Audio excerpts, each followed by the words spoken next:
Friends, Mahanadi serial next பிரேமோ என்ன மாதிரியான twist ஆக்க போகுதுன்னு பார்க்கலாம். காவேரி பயங்கர வருத்தத்தில் இருக்காங்க. விஜய் இப்படி நடந்துக்கிட்டாரு, விஜய் இப்படி சொல்லிட்டு விஜயவே நினைச்சு ரொம்ப ரொம்பவே வருத்தத்தில் இருக்காங்க.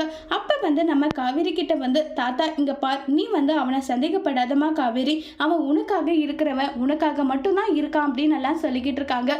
இதை கேட்ட காவேரி அது எனக்கும் புரியுது தாத்தா, இருந்தாலும் என்னுடைய சூழ்நிலையில நீங்களும் இருந்து பாருங்க, அப்ப என்னுடைய வருத்தம் என்னன்றது உங்களுக்கு புரிய வரும்னு சொல்றாங்க. அது எதுவுமே எனக்கு புரியாமலாம் கிடையாதுமா இருக்கு. ஆனா விஜயோட ஃபைண்ட் ஆஃப் வியூ நீ நினைச்சு பார்க்கணும். நம்ம விரும்பின பொண்ணோட நிலைமை இப்படி இருக்கே, நம்ம மட்டும் சந்தோஷமான ஹாப்பியான ஒரு லைஃப் வாழ்ந்துட்டு இருக்கோமே, அவனுக்கும் அப்படிப்பட்ட ஒரு லைஃப் அமைச்சு கொடுக்கணுமேன்னு சொல்லிட்டு அவன் நினைக்க மாட்டானா? அதுதாம்மா அவனுடைய வெளிப்பாடா இருக்கு, வேற எதுவும் கிடையாதுன்னு சொல்றாங்க.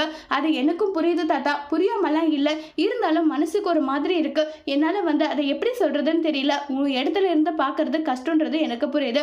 விஜய் கிட்ட நான் சொல்லி புரிய வைக்கிறேன். ஆனா அது எல்லாத்துக்குமே காரணம் நீ தானே. வெண்ணிலாவை கூட்டிட்டு வந்தது நீ, அப்ப இது வர்றதையும் நீ தானே அனுபவிச்சு ஆகணும்னு சொல்லிட்டு தாத்தா சொல்றாங்க. அப்ப நான் கூட்டிட்டு வந்தது தப்புன்னு சொல்றீங்களா தாத்தா? அப்படி இல்லம்மா, என்கிட்ட ஒரு வார்த்தை கேட்டிருந்தா அதுக்கு என்ன சொல்யூஷன் நான் சொல்லியிருப்பேன்னு சொல்லிட்டு தாத்தா காவேரி திட்டுறாங்க. அதோடு இந்த பிரமவை முடிச்சிருக்காங்க.